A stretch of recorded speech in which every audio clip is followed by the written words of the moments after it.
My family forced me to marry a dead man, and what I discovered afterward changed everything I believed about the people who claimed to love me. Good morning, my dears. It's me, Layla Matthews. I'm 91 years old, and today I'm going to tell you a story that I've kept in my heart for decades. A story that begins with a dream and ends with a revelation that no one could have imagined. Before I start, I'd like to ask you to like this video and subscribe to the channel. This helps me continue sharing my stories with you. Let me know in the comments where you're watching from. I'm always curious to know who the kind souls are that dedicate their time to listening to the memories of an old lady like me. The year was 1954. I was only 18 years old and lived with my family on a small property in rural Kentucky near the Appalachian region. Our life was simple, not to say impoverished. My father, Mr. Joseph Matthews, was a hard-working man who cultivated a small piece of land. My mother, Mrs. Margaret Matthews, took care of me and my 4 younger siblings. That year, a terrible drought devastated our region. The crops died, the animals got sick, and to complete our misfortune, my father contracted a fever that left him bedridden for weeks. The doctor from town said he needed expensive medicine, and our family sank into debt with the general store, the pharmacy, neighbors, with anyone who could lend us money to survive. I saw desperation in my mother's eyes every morning, saw how she hid her tears while preparing a thin porridge that had to feed 7 mouths, saw how my father withered a little more each day, not only from illness, but from the shame of not being able to support his family. I remember it as if it were yesterday. It was a Tuesday, the sun was already setting. I was returning from the river where I had gone to wash clothes for a wealthy family in town, one of the many jobs I did to try to bring home a few coins. Upon arrival, I noticed something different. My parents were sitting at the kitchen table, and for the first time in months, they were smiling. "Layla, come here, child," called my mother with an expression that mixed relief and a strange anxiety. I sat with them, exhausted from the nearly 2-hour walk from the river to our house, carrying bundles of wet clothes. "God has heard our prayers, my daughter," said my father, his voice weak but with a sparkle in his eyes that I hadn't seen in a long time. Mr. Montgomery, owner of the largest lands in the region, was here today.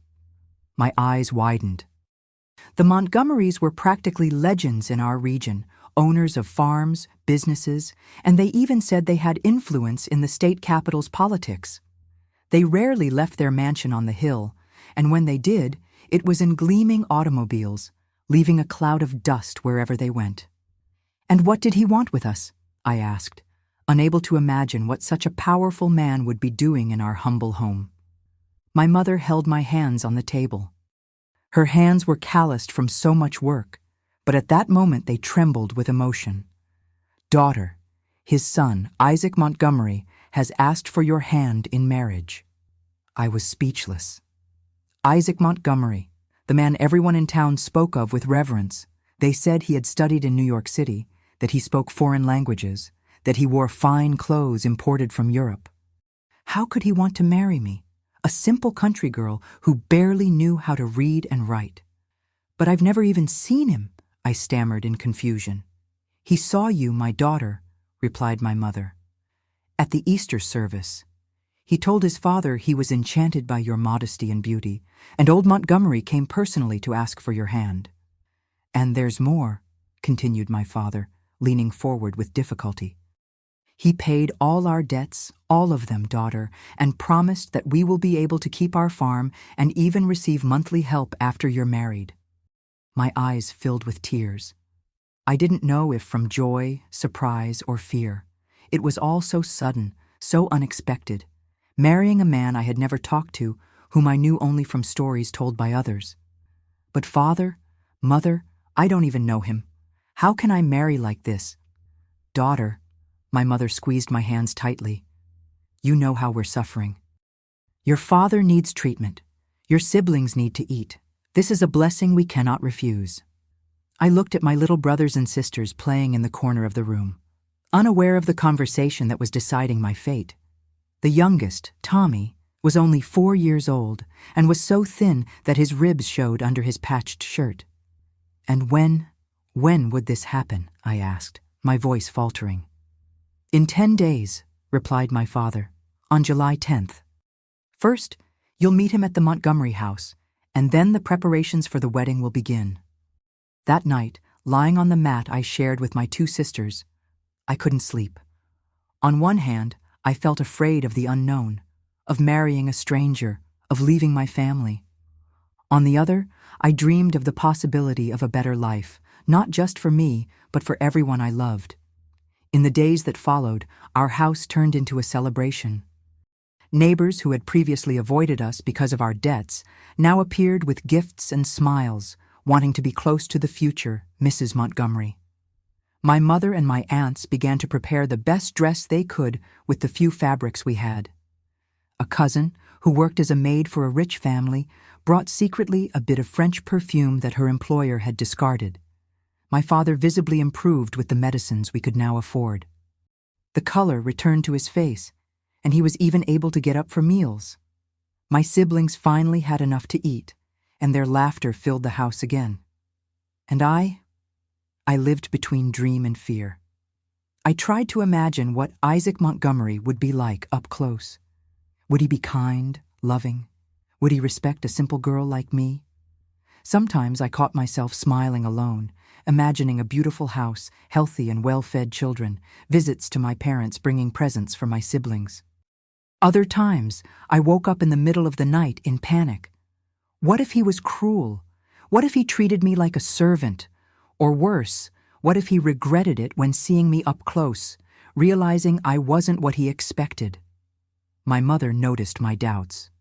One afternoon, while we were washing clothes together in the house tub, she approached and fixed a strand of my hair. "Daughter, I know you're afraid, it's natural, but remember that this is an opportunity that God has placed in our path. The Montgomerys could choose any girl in town, daughters of merchants, of farmers, but they chose you. There must be something special they saw in you." Her words comforted me a little, but the anxiety remained. On July 9th, the eve of the big meeting, I received a letter. The messenger was a well-dressed young man, mounted on an impressive horse. He said he worked for the Montgomerys and had been sent especially to deliver that correspondence to me. With trembling hands, I opened the scented envelope. Inside, on a fine paper that I had never touched before, was written in elegant handwriting, "Miss Layla, I can hardly wait to finally meet you in person tomorrow. Know that from the moment I saw you in church, your face has not left my thoughts. I promise to do everything to be a good husband and to ensure that your family never lacks for anything. Until tomorrow, Isaac Montgomery." That letter was like a balm for my troubled heart. The words were kind, respectful. Maybe everything would work out after all. I showed the letter to my mother, who cried with emotion. My father read it aloud to the neighbors who came to visit, as proud as I had ever seen him. The morning of July 10th dawned with a blue sky without clouds, like a promise of better days. I dressed with the greatest care. The dress that my aunts had sewn was simple, but the most beautiful I had ever worn. It was light blue, with small details embroidered on the neckline. My mother combed my long black hair and tied it with a ribbon that she had kept from her own wedding. "You look beautiful, my daughter," she said with tears in her eyes. "You will capture his heart once and for all." At noon, a black and gleaming automobile stopped in front of our house.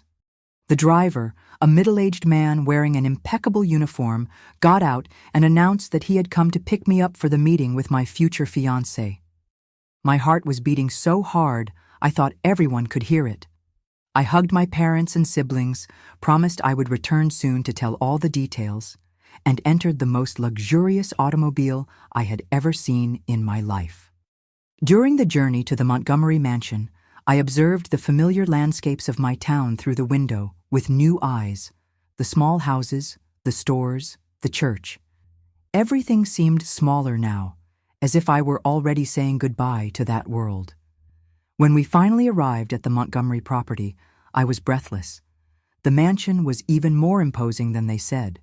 A 2-story building with columns at the entrance, surrounded by immaculately maintained gardens. Uniformed employees walked hurriedly along the stone paths. The driver led me to the entrance, where an elegant woman awaited me. It was Mrs. Esther Montgomery, my future mother-in-law. Tall, thin, with impeccably arranged gray hair and wearing jewelry that sparkled in the sun, she analyzed me from top to bottom when I got out of the car. "So you are Layla," she said with a smile that didn't reach her eyes. "Welcome to our home. Isaac is anxious to see you." I swallowed hard and thanked her with a thin voice. Mrs. Esther led me through an entrance hall with marble flooring decorated with furniture that seemed to have come out of a palace.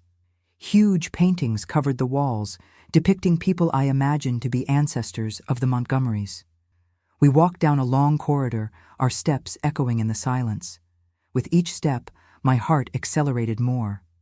Finally, we stopped in front of a dark wooden double door. "My dear," said Mrs. Esther with a voice that suddenly seemed strangely solemn.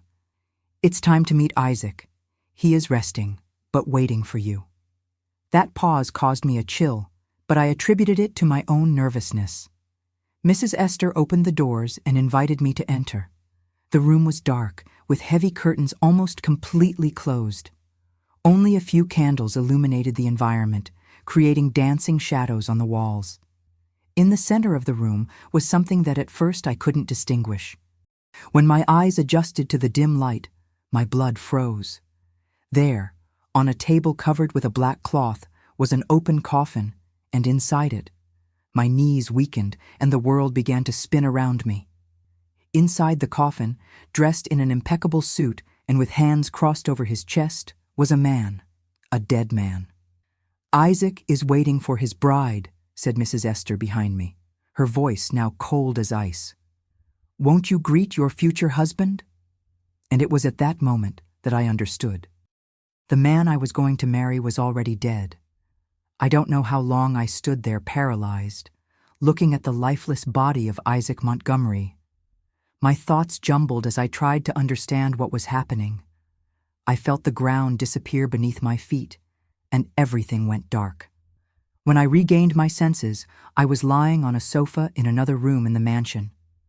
Mrs. Esther was sitting near me, along with an elderly man, who I later discovered was Colonel Montgomery, Isaac's father. I tried to get up, but my body seemed made of lead.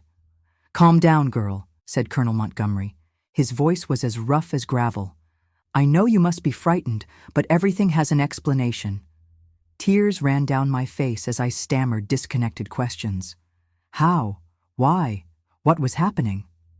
"Isaac passed away 3 days ago," explained the colonel coldly. "A sudden fever took him. But the arrangements for your wedding were already made, the documents prepared, the agreements established." "But how can I marry someone who is already gone?" I asked between sobs. The old Montgomery exchanged a look with his wife before continuing. "The wedding will happen as planned. It's important for our family to maintain certain traditions and to honor my son's last wish." "Last wish?" I repeated, confused. "Yes," intervened Mrs. Esther.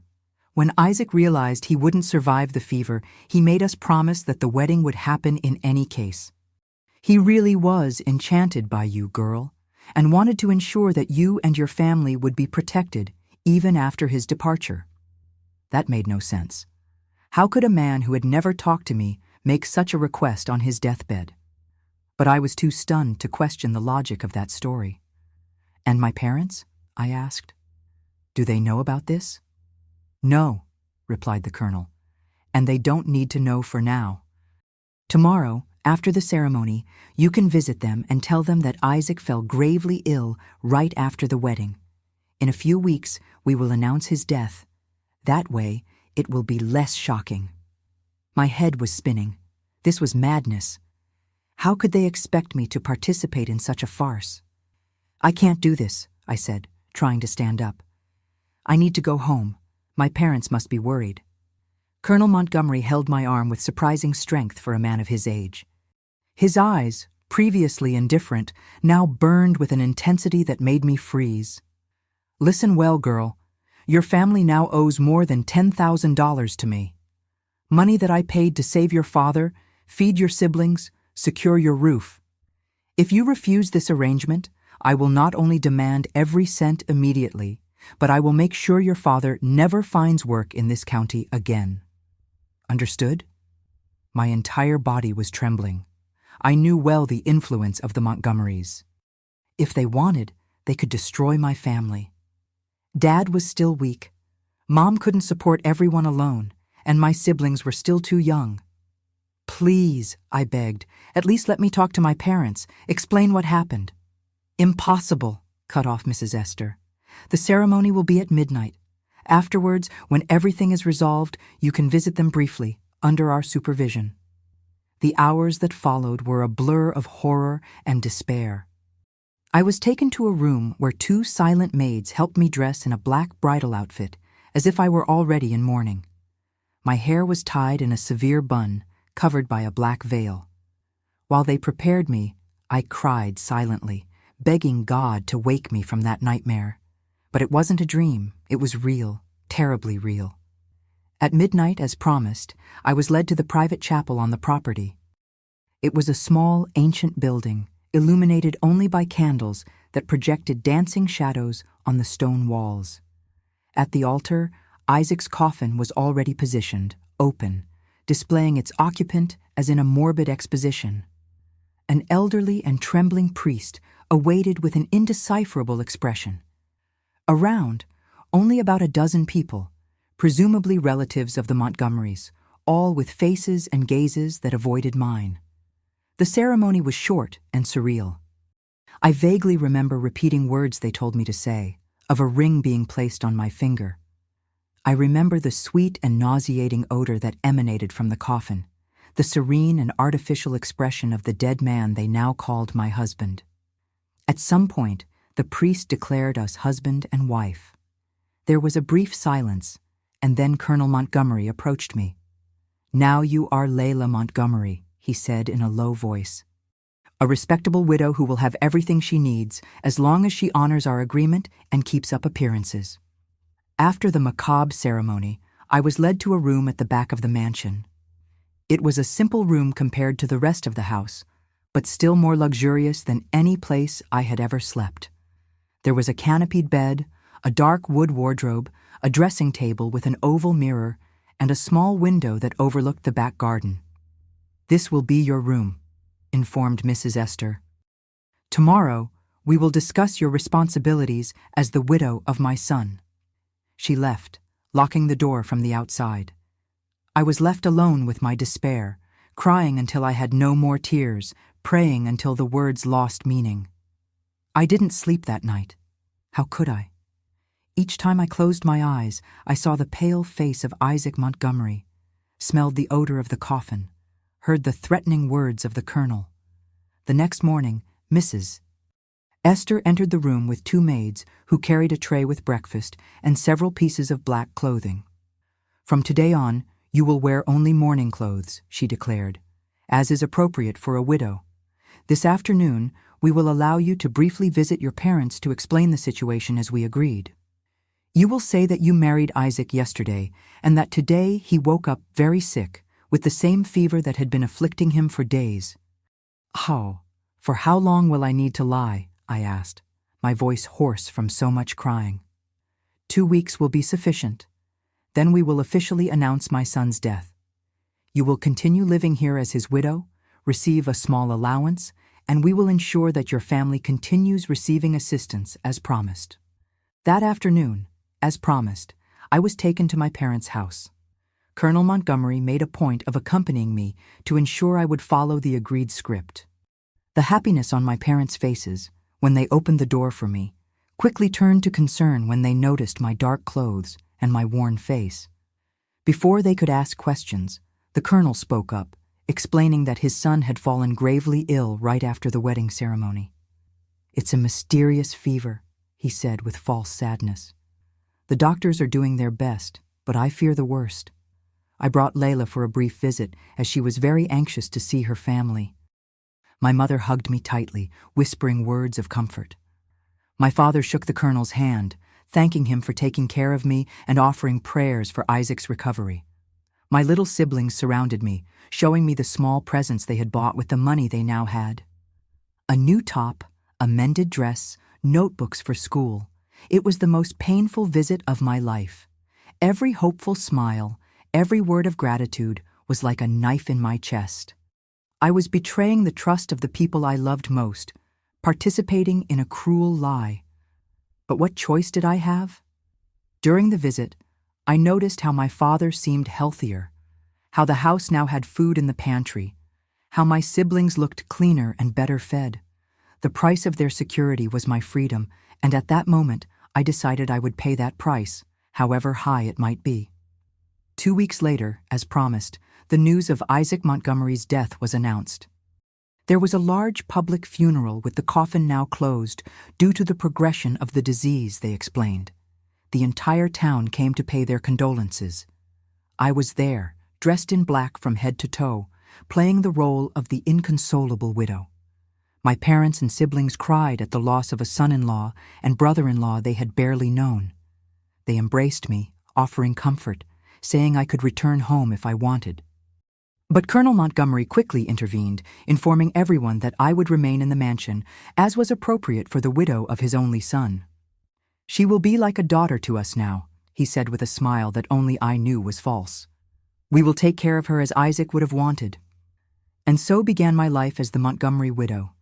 I was 18 years old, had never been truly married, and now was trapped in a farce I didn't completely understand. I was a prisoner in a golden cage, living with people who treated me sometimes with indifference, sometimes with poorly disguised contempt. My days followed a rigid and lonely routine. I woke early, had breakfast alone in my room, then spent hours in the mansion's library, where I tried to improve my reading, one of the few activities allowed to me. Sometimes, when Mrs. Esther traveled, which happened frequently, I discreetly explored the less visited corners of the house, always alert not to be discovered. I was permitted to visit my family once a month, always accompanied by a trusted employee of the Montgomerys. These visits were my only consolation, my only connection to the life I had left behind. As the months passed, I noticed strange behaviors in the mansion. Unknown men arrived for secret meetings with the colonel. Documents were quickly hidden when I entered a room. Conversations were abruptly interrupted in my presence. Something obscure was happening in that house, something that went beyond the farce of my marriage. One night, almost 6 months after my arrival at the mansion, I heard a heated discussion coming from the colonel's office. It wasn't my habit to listen behind doors, but something in the urgency of the voices attracted me. "The documents need to be renewed," said an unknown voice. "His signature won't serve us forever." "That's why we arranged the girl," replied the colonel. "Her signature as a widow is almost as good as his." "And she doesn't suspect anything?" "She's an ignorant country girl," replied the colonel with a bitter laugh. "She thinks we're doing all this because of family tradition. As long as her family continues receiving money, she'll continue obeying." I moved away from the door, my heart beating uncontrollably. What did that mean? What documents? Why was my signature so important? That night, lying in my bed, I began to realize that there was much more to this story than a simple posthumous marriage. Something dark was hiding behind the walls of that mansion.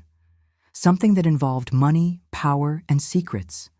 And I, without knowing, had become a fundamental piece in this shadowy game. That's when I decided that if I was condemned to live in that golden prison, at least I would discover the truth. I needed to understand why the Montgomerys had chosen me, why they had insisted so much on marrying me to a man who was already dead, and perhaps find in that truth a way to recover my freedom. What I didn't know was that the truth would be even more shocking and disturbing than I could have imagined, and that upon discovering it, my life would change forever. Once again, life in the Montgomery mansion followed its somber course.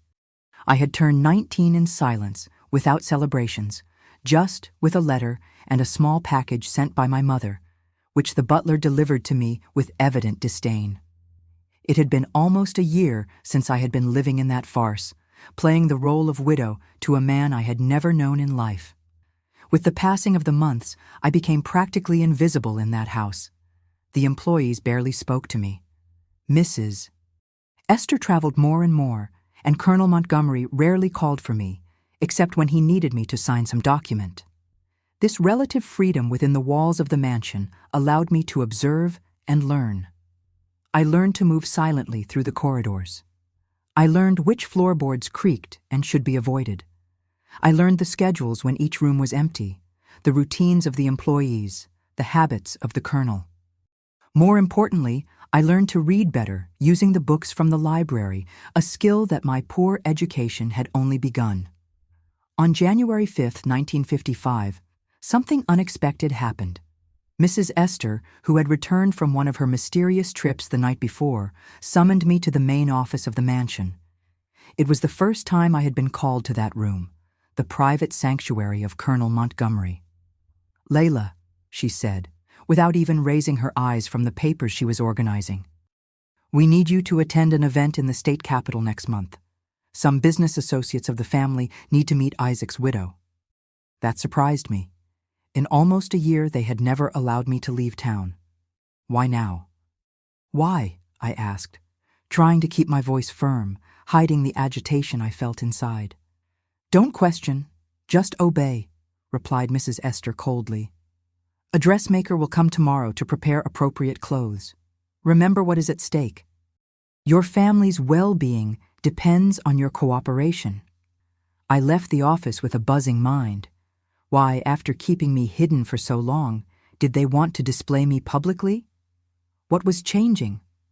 As I returned to my room, I noticed that the door to the room that served as the family archive was ajar, something unusual, as that door normally remained locked. I looked around to confirm that I was alone in the corridor, and in an impulse of courage, slipped inside. The room was full of shelves and files. The weak light that entered through the window, covered by heavy curtains, barely illuminated the documents. I knew I didn't have much time before someone noticed the open door or my absence. So I moved quickly, examining the most accessible papers. That's when a familiar name caught my attention. In a folder left open on the central table, I saw the name Isaac Montgomery on a document that seemed official. My heart raced as I approached to read better. It was a death certificate. It wouldn't be strange, except for one detail that made my blood freeze: the date. According to that document, Isaac Montgomery had died on February 22, 1949, more than 5 years before our supposed marriage. My hands trembled so much that I almost dropped the paper. How was that possible? Who then had I married in that macabre ceremony? I heard footsteps in the corridor and quickly put the document back in the folder, exactly as it was. I slipped out of the room and ran to my bedroom, my heart beating like a drum in my chest. That night I couldn't sleep. My mind spun with unanswered questions. If Isaac had died years before, who was the man in the coffin? Why did the Montgomerys need a false widow? Why me? In the days that followed, I observed the house and its occupants with new eyes. Each movement, each word gained a new meaning. I realized I was at the center of a much larger and more complex scheme than I had ever imagined. A week after the discovery, I had an idea.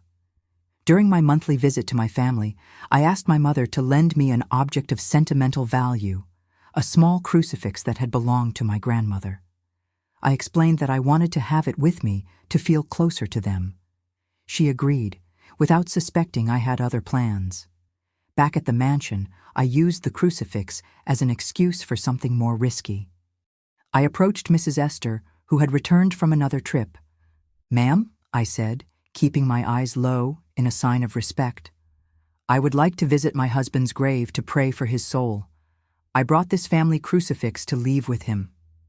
Mrs. Esther studied me for a moment, her cold eyes assessing my intentions. "I see no need for that," she replied dryly. "Your prayers can be made from anywhere." "Please," I insisted, feigning emotion.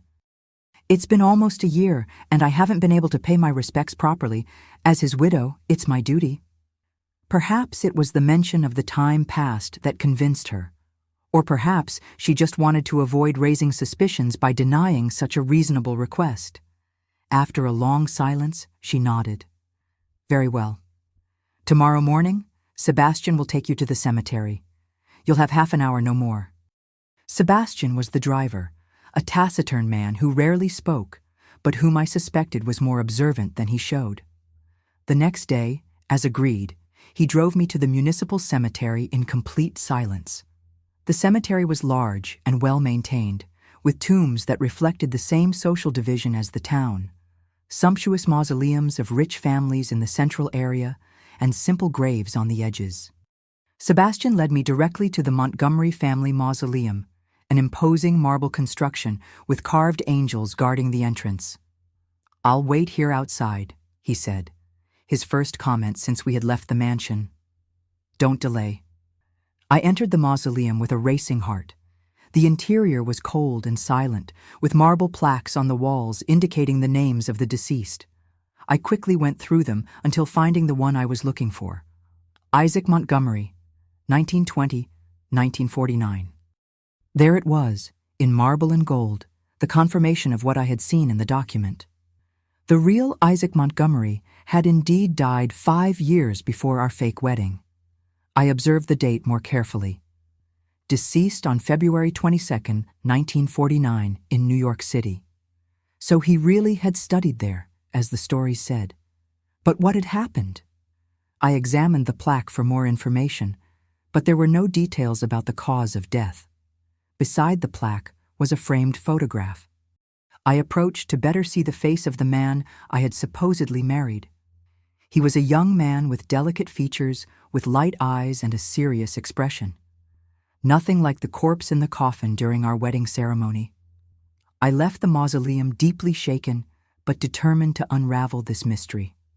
Sebastian observed me with curiosity when I returned before the agreed time, but didn't ask questions. Back at the mansion, I concentrated my efforts on finding more clues. The visit to the capital, mentioned by Mrs. Esther, would be in 2 weeks, and I had the feeling it was related to the Montgomery's scheme. One afternoon, when I knew the Colonel would be away at one of his meetings in town and Mrs. Esther was resting in her quarters after lunch, I risked exploring the archive room again. This time, I went straight to the drawers marked with the years 1949 and 1950, looking for any document related to Isaac's death. In a yellowed folder, I found newspaper clippings from New York City.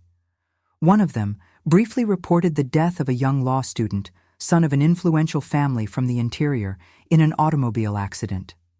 The name wasn't mentioned in the clipping I was holding, but the date coincided. I kept searching and found something even more revealing. A letter from a lawyer in New York City addressed to Colonel Montgomery, dated March 1949. The letter mentioned the regrettable accident and discussed the legal procedures for the transfer of properties and investments that were in Isaac's name. One paragraph in particular caught my attention. As we discussed, the absence of a direct heir significantly complicates the situation. The third-degree cousins from the maternal family could contest the will if they learn of the existence of the assets in New York. I recommend proceeding as per our previous conversation to prevent the properties from leaving the family's control. That letter began to clarify the puzzle. Without direct heirs, part of Isaac's fortune could pass to distant relatives. The Montgomerys were trying to avoid this at all costs, but it still didn't explain why they needed me or why they maintained the farce that Isaac was alive for so long after his death.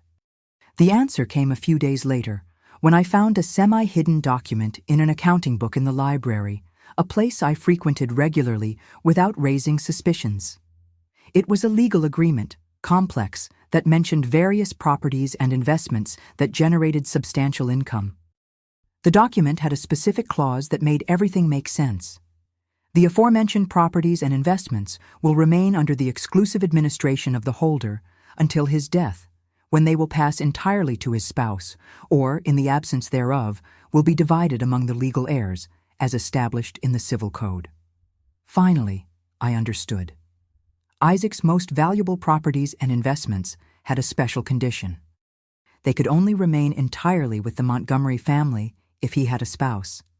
Without a wife, the assets would be divided among other heirs.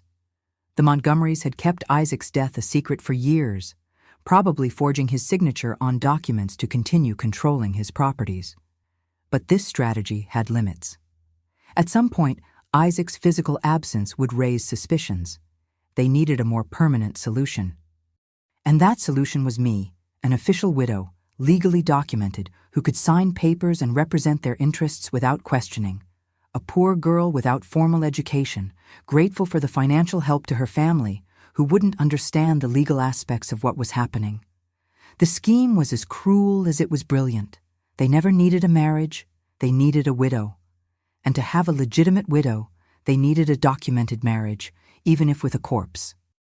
On January 20th, 1955, I found the final confirmation of my suspicions. Mrs. Esther had gone out for preparations for the trip, and the Colonel was at his farm on the outskirts of town. With the house practically empty, I risked entering the main office. In a locked drawer that I managed to open with a hairpin, a skill I learned by secretly observing one of the employees, I found a complete dossier on me.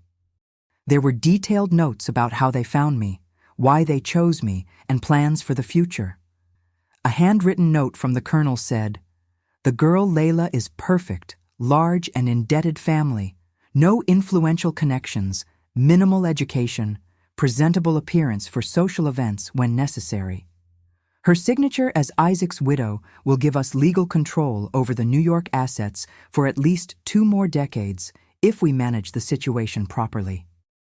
Another more recent note mentioned the imminent trip, necessary to present the widow to the New York partners. 5 years is enough time that no one will question discrepancies in appearance or behavior in relation to the real Isaac. At that moment, sitting in the office of the man who had so cruelly manipulated my life, I made a decision. I would no longer be a piece in the Montgomery's game. I would find a way to escape and expose the truth, but I needed to be cautious. One false move could not only ruin my chances, but also put my family in danger. I needed a careful plan and, above all, evidence I could take with me. The trip to New York City would be in 10 days. It would be my only chance to escape the Montgomerys' control and finally reclaim my freedom. Methodically and carefully, I began to prepare my escape, knowing I would face the greatest challenge of my young life. That night, as I mentally organized my next steps, I looked at my grandmother's crucifix and made a silent promise. The farce of the Montgomery widow would come to an end, and the real Layla would finally begin to live. The 10 days leading up to the trip to New York City were the longest and tensest of my life. Every minute was a battle between the fear of being discovered and the determination to execute my plan. While Mrs. Esther personally supervised the fittings of my wardrobe for the trip, elegant but discreet morning dresses, I observed every detail of the house routine, every schedule, every habit. At night, when everyone was asleep, I worked silently in my room, using a small blade I had pilfered from the kitchen. I carefully undid the hem of one of my simplest dresses, creating a secret compartment where I hid the most important documents I had found. Isaac's original death certificate, newspaper clippings about his death, and the incriminating letter detailing the Montgomerys' plan. I also needed money. Without resources, my escape would be short-lived and unsuccessful. Luckily, I discovered that Mrs. Esther kept a small amount in her desk for household expenses. Over several days, I subtracted small amounts, not enough to be noticed immediately, but which added together would give me some survival time. The hardest part was thinking about my family. I knew that once I disappeared, the Montgomerys would probably cut off financial aid to my parents. This idea tormented me, but I also understood that remaining in that farce would mean a lifetime of servitude. If I managed to expose the truth and obtain justice, perhaps I could help them in another way. On the eve of the trip, when preparations were almost complete, I asked permission to visit my family one last time before departing. Surprisingly, the Colonel agreed, perhaps to maintain the appearance of normality. "Just remember," he warned as I left, "not a word about the real destination of the trip. Just say you're visiting distant relatives of Isaac to resolve inheritance matters." That visit was especially painful. My parents were so proud of me. The daughter who had married a rich man, and even after his tragic death, continued being respected by his family. My mother cried as she hugged me, saying how elegant I looked in my fine clothes, even if they were mourning ones. My father, now fully recovered from his illness, showed me the improvements he had made to the house with the Montgomerys' money. My siblings, all in school now, animatedly told me about their studies. The youngest, Tommy, who barely spoke when I left, now ran around the house reciting the numbers he had learned. It was a scene of simple prosperity, a happiness that I had helped provide with my sacrifice. How could I tell them that everything had been built on a lie? How could I explain that soon this security might disappear? I couldn't. Instead, I hugged each one long, keeping their faces in my memory, praying they would forgive me when they knew the truth. "I'll be back in 2 weeks," I lied, hating myself for it, but knowing it was necessary. "Take care. I love you all more than anything." On the morning of January 25th, 1955, we left for the capital. We were a small group, myself, Mrs. Esther, Colonel Montgomery, and 2 trusted employees. The train journey was silent and tense. I watched through the window as the landscapes of my native land disappeared, feeling a mixture of fear and hope for the unknown that awaited me. New York City was more impressive than anything I could have imagined. The tall buildings, the busy streets, the immense cityscape. Everything seemed from another world for a country girl like me. We went directly to an elegant hotel where we occupied an entire suite. For the first time, I was publicly presented as Mrs. Layla Montgomery, widow of our dear Isaac. The meeting with the partners was scheduled for the next day. That night, while Mrs. Esther and the Colonel dined in the hotel restaurant, I asked to stay in the room, claiming a strong headache. It was the moment I had been waiting for. As soon as I was alone, I changed from the mourning dress to a simpler, more discreet one that I had hidden in my luggage.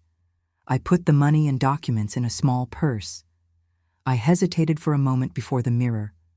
I was about to leap into the unknown in a huge city I had never known.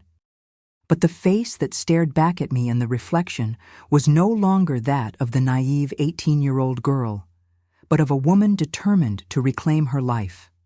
I left through the hotel's back door, quickly blending with the crowd in the streets. My first objective was to find the nearest police station and report everything. But after walking a few blocks, I reconsidered. The Montgomerys were powerful. Who would believe me? A country girl without connections against one of the most influential families in the state. I needed help, someone with enough authority to confront the Montgomerys. It was then that I remembered a name I had seen in the documents, Dr. Augustus Lawson, a lawyer who had questioned some of the Colonel's businesses. His office was in the city center. Using almost all the money I had brought, I took a taxi to the address. It was almost night when I arrived at the imposing building. The office would be closed, but I had nowhere to spend the night and feared the Montgomerys might already be looking for me. By luck, or perhaps divine providence, when I arrived at the building, a middle-aged gentleman was leaving. I recognized him immediately from the descriptions in the documents. It was Dr. Lawson himself. "Dr. Lawson?" I called, approaching nervously. "Please, I need to speak with you." "It's about the Montgomery family and Isaac Montgomery." He looked at me with surprise and caution. "And who might you be, miss?" "My name is Layla Matthews, although they force me to use the name Montgomery. I am supposedly the wife of Isaac Montgomery." His expression changed from caution to shock. "That's impossible. Isaac Montgomery died almost 6 years ago." "I know," I replied, pulling the documents from my purse. "And I have evidence of all the fraud that the Montgomerys planned using my name." Dr. Lawson studied me for a moment, then checked his watch. "Come into my office, Ms. Matthews. I think we have much to discuss." That night, in a small room illuminated only by the light of a lamp, I told my entire story to the lawyer. I showed each document, each piece of evidence I had collected during my months of silent investigation. I explained how I had been forced to participate in the farce, how I discovered the truth, how I planned my escape. Dr. Lawson listened to everything with professional attention, making occasional notes, examining each document carefully. When I finished, it was already past midnight. "Ms. Matthews," he said finally, "what you've brought me is evidence of an elaborate fraud and several serious crimes. Forgery of documents, coercion, possible embezzlement, among others. But I need to be honest. Confronting the Montgomerys won't be easy. They have connections at all levels of government and the judiciary." "I'm aware of the risks," I replied, "but I cannot continue living in this lie." "I understand. I will help you, but we will need to act with extreme caution. For now, you cannot return to the hotel. The Montgomerys have certainly noticed your disappearance and must be looking for you." Dr. Lawson arranged for me to stay in a discreet boarding house, run by a trusted widow. In the days that followed, while local newspapers discreetly reported the disappearance of the young Montgomery widow, he worked tirelessly, preparing the case. A week later, when we received news that the Montgomerys had returned to the interior after fruitless searches, Dr. Lawson formally filed a complaint with the district attorney's office. The case was too complex to be ignored, even with the Montgomerys' influence. What followed were months of testimonies, investigations, and veiled threats. The Montgomerys, as expected, denied everything, claiming I was a young woman disturbed by her husband's death, who had invented fanciful stories. They tried to disqualify me in every possible way. They said I had mental problems, that I had stolen documents, that I was being manipulated by enemies of the family. The hardest blow came when I learned that, as I feared, they had cut off all assistance to my family. My father, without resources to maintain the improvements on the farm, was forced to sell part of the land. My siblings had to leave school to work. The news shattered me, but also strengthened my resolve. I couldn't give up now. Dr. Lawson, noticing my despair, offered me a small job in his office. I had no experience in administrative work, but I learned quickly. My handwriting, which had improved greatly during my months in the Montgomerys' library, became a valuable asset for copying legal documents. In August 1955, after months of legal battles, we obtained our first significant victory. A federal judge, known for his integrity, ordered the opening of a formal investigation into Isaac Montgomery's properties and the legitimacy of documents signed after his death. It was the first step to dismantle the Montgomerys' fraudulent empire, but the process would be long. During this time, I lived modestly in New York City, working in Dr. Lawson's office and studying at night. He noticed my intelligence and thirst for knowledge and encouraged me to complete my formal education. "The best revenge against those who tried to use you," he said, "is to become someone they never imagined you could be." In January 1956, when the investigation began to reveal the extent of the Montgomerys' frauds, I was finally able to bring my family to New York City. The reunion was marked by tears and painful explanations. My parents were shocked to learn the whole truth, but to my relief, they didn't blame me. They understood that I too had been a victim, trying to protect them in the only way I could. My father found work in a factory, and my mother began to do sewing to supplement the income. My siblings returned to school. We rented a small apartment in a simple but honest neighborhood. It wasn't the life of comfort they had briefly known thanks to the Montgomerys' money, but it was a life based on truth and dignity. In March of that year, the newspapers printed the news we had been waiting for: Montgomery family under investigation for fraud and forgery. The Colonel and Mrs. Esther were indicted along with several accomplices. Their assets were frozen by the court. The legal battle would drag on for 3 more years, but the Montgomerys' empire was already crumbling. One by one, their associates began making deals with the prosecution, revealing more details of the scheme. We discovered that I hadn't been the first widow. There had been at least one previous attempt with another girl who mysteriously fell ill and died a few months after the wedding. In December 1959, Colonel Montgomery was finally sentenced to 12 years in prison for fraud, forgery, and other crimes. Mrs. Esther received a lesser sentence but also went to prison. The court determined that part of the fraudulently maintained properties should be returned to Isaac's true heirs, and another part sold to compensate the victims of the frauds, including my family. When the verdict was read, I was in law school, a dream I never imagined possible for a poor country girl. With Dr. Lawson's help, who had become a mentor and friend, I got a scholarship and was determined to become a lawyer who would fight for vulnerable people like I had been. The compensation we received allowed us to buy a modest house and ensure education for my siblings. My father, who never fully recovered from the trauma and difficulties we faced, passed away in 1962. But at least he had the consolation of seeing that justice had been done and that his family was safe. As for me, I completed my law studies in 1963 at 27 years old. I was one of the few women in my class. On the day of my graduation, while receiving my diploma, I thought of the naive young woman who had entered that luxurious automobile in 1954, dreaming of a marriage that would change her life. That marriage really did change my life, but in ways no one could have predicted. That night, back at the small celebration in our house, I kept my diploma in a box along with another document, the annulment certificate of my marriage to Isaac Montgomery, which I had received years before. Legally, I had never been the Montgomery widow.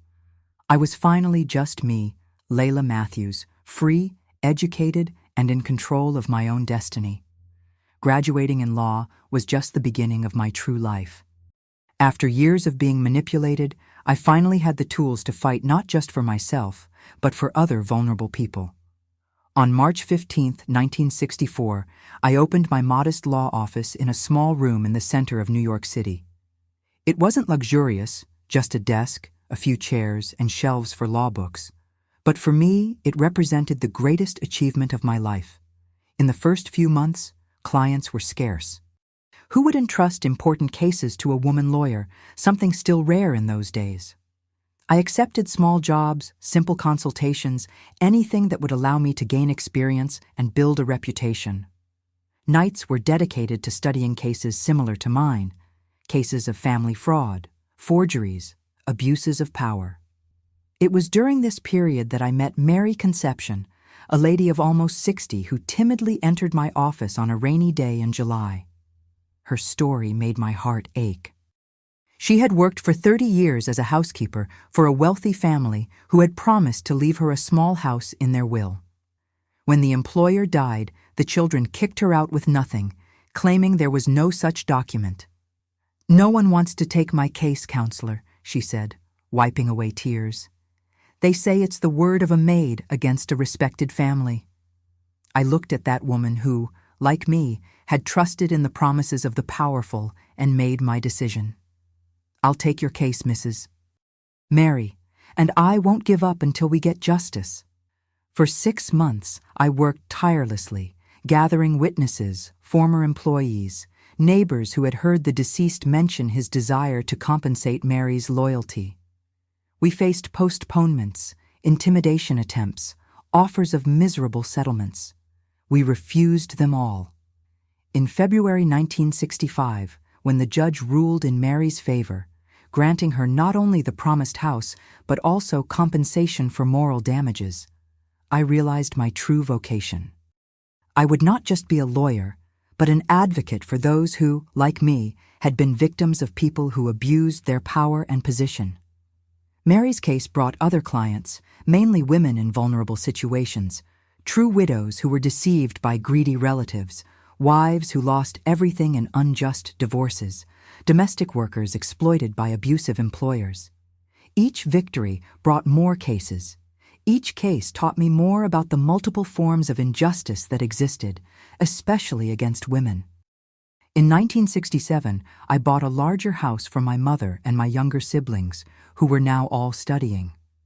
The youngest, Tommy, was following in my footsteps in law school, to my immense pride. My mother, who had aged prematurely after so many difficulties, could finally rest in a comfortable and secure home. It was during this time that I reconnected with Robert Fields, a journalist who had covered the Montgomery case years before. He was researching for a book on major frauds in America, and wanted to include my story. I initially hesitated. I had worked so hard to leave behind the identity of the Montgomery widow, but Robert convinced me that sharing my experience could help other people recognize similar schemes. Our meetings to discuss the book turned into dinners, and the dinners into long walks along the streets of New York. At 32, I, who had sworn never to trust a man again after the Montgomerys' manipulation, found myself falling in love with this man with a gentle gaze and firm principles. On December 20th, 1968, we married in a simple ceremony, only with close family and friends. My mother cried throughout the celebration, this time tears of true joy. When we left the church as husband and wife, I felt that a cycle was closing. My first marriage had been a macabre farce, an entry into a period of darkness. This one was real, luminous, the beginning of a new phase. Robert's book, Marriages, Lies, and Inheritances, Great Frauds of the American Elite, was published in 1969 and included a detailed chapter on the Montgomery case. The book became a success, exposing similar schemes in other regions of the country. We received letters from readers, some reporting similar situations, others thanking us for the warning. In the same year, I discovered I was pregnant. On June 2, 1970, at 34 years old, I gave birth to our daughter Clara, a name chosen to represent the light that had entered our lives. When I held her in my arms for the first time, I made a silent promise. She would never know the type of despair and manipulation I had faced. She would grow up strong, independent, educated about her rights. Balancing motherhood with career was challenging, but Robert was always a present partner, sharing responsibilities in an era when this was rare. I temporarily reduced my cases, focusing only on the most important ones, often working from home while Clara slept. In 1975, when Clara was 5 years old, I received an invitation that would again change the course of my career. A women's rights defense organization invited me to join their legal team. The work involved not just representing women in individual cases, but also fighting for legislative changes that would better protect women's rights. I accepted the challenge and plunged into a new battle. We traveled across the country, documenting cases of abuse, organizing meetings with legislators, pressing for reforms. It was exhausting work, but deeply rewarding. With each new law passed, each right secured, I felt I was transforming my own trauma into something positive for other women. During these years, I maintained distant contact with my hometown. Occasionally, I received news about the Montgomerys. The colonel died in prison in 1972. Mrs. Esther, after serving her reduced sentence, ended her days in a simple house on the outskirts of the town, abandoned by former friends and associates. The mansion, where I lived as a prisoner, was sold to pay debts and compensation and later transformed into a county museum. In 1980, when I turned 44, I returned to my hometown for the first time since my escape, accompanied by Robert and Clara, now a curious and intelligent teenager. It was a visit loaded with emotions. The town had changed, grown, modernized. Few remembered the Montgomery case, and even fewer recognized in me the young woman who had disappeared decades ago. We visited the municipal cemetery where the Montgomery family mausoleum remained, now in a state of abandonment. Before Isaac's plaque, the man I never knew, but who had so much influence in my life, I felt not anger, but a strange peace. He too had been, in a way, a victim, his death used as a tool in a cruel scheme. "Who was he, Mom?" asked Clara, observing the date on the tombstone. "Someone whose name was used to imprison me," I replied, "but who ironically ended up freeing me for the life I have today." In the decades that followed, I continued my work as a lawyer and activist, even as my hair began to whiten and wrinkles marked my face. Clara followed her own path, graduated in journalism like her father, married, gave me grandchildren who grew up hearing softened versions of my story appropriate for their ages. Robert and I grew old together, sharing a life of purpose and genuine love, something that the young Layla never imagined she would find after the traumatic experience with the Montgomerys. When he passed away in 2005, after almost 4 decades of companionship, I felt a deep pain, but different from that desperate anguish of my youth. It was a pain tempered by gratitude for the years shared, for the memories built, for the legacy we left. Today, at 91 years old, sitting in this chair, as I tell my story, I look back and see the long path traveled from that dark chapel where a terrified girl was forced to marry a corpse. I see the determined young woman who escaped with documents hidden in the hem of her dress. I see the persistent student who graduated in law against all odds. I see the passionate lawyer who fought for other women. I see the wife and mother who built a family based on true love and respect. All these women are me, Layla Matthews. Not the Montgomery widow, not the victim of a fraud, not the piece in a power game, just myself with my choices, my struggles, my achievements. My grandchildren sometimes ask me if I have regrets, if I would change anything in my journey. I tell them no. Each moment of pain strengthened me. Each obstacle taught me, each victory redeemed me. Even that terrible night in the Montgomery's chapel, when I thought my life had ended, was actually the beginning of a journey that would lead me to discover a strength I didn't even know I possessed. If there is a lesson I would like to leave for you who are listening to me today, it is this. No matter how dark the night seems, no matter how impossible the situation appears, never give up on the possibility of rewriting your own story. I was forced to marry a dead man, but I refused to die with him.